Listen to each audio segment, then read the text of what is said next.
The Prabhupada Connection. Memories. 43. Bombay, 1975. Sangha's tiny garland. Once when Srila Prabhupada came out from his quarters in Bombay for his usual morning walk, his path was suddenly blocked by Sangha Dasa, who happily presented him with a flower garland made of fresh gardenias. Looking at the garland, I could not help but notice how small it was. I kind of wondered what Sangha was going to do with it. Sangha suddenly attempted to place the garland around Srila Prabhupada's head, but to everyone's surprise and panic, the garland got stuck on Srila Prabhupada's head. So for a little while Srila Prabhupada appeared to look like Julius Caesar. While everyone stood frozen and melted in shock, Harikesa Prabhu immediately came to the rescue and started to roll the garland down Srila Prabhupada's head, which ended up right below Srila Prabhupada's chin. Srila Prabhupada tolerated the whole affair and folded his hands in respect and continued on his way. I guess the garland probably had to be cut off later on.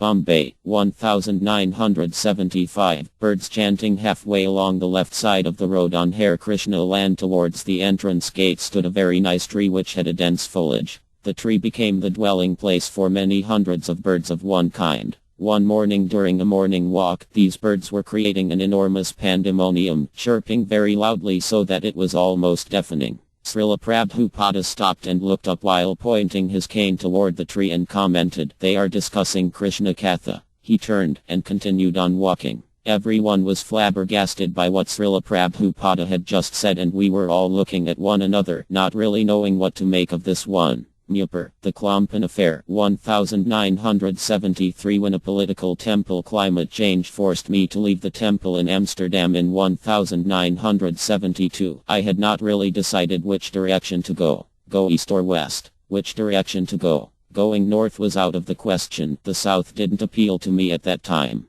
Nevertheless, I was psyched up for a big adventure. Being 20 years old, I had sufficient spark and was ready to take on the world. My brother, after all, traveled twice by himself to India, so why couldn't I? A tossed coin came up tails and revealed that I was going east. Because I lacked owning regular shoes, I decided to wear wooden shoes, the same ones that were used on the German TSKP not long before. In Holland they call them klompen. Here they're named clogs. They were white and quite large. It takes a bit of practice to conveniently walk in those things. So I began my hitchhike to India, because of not having sufficient money for airfare. En route through the various Middle Eastern countries, people gave me various kinds of surprising looks. In Turkey I was a big attraction. In Iran nobody knew what to make of it. In Afghanistan they were thinking that I was clearly out of my mind, which I was of course, and in Pakistan the mussies barely took notice of me. After 3 months on the road I arrived finally in Amritsar. I visited the Golden Temple and took advantage of the free daily Kikari lunch.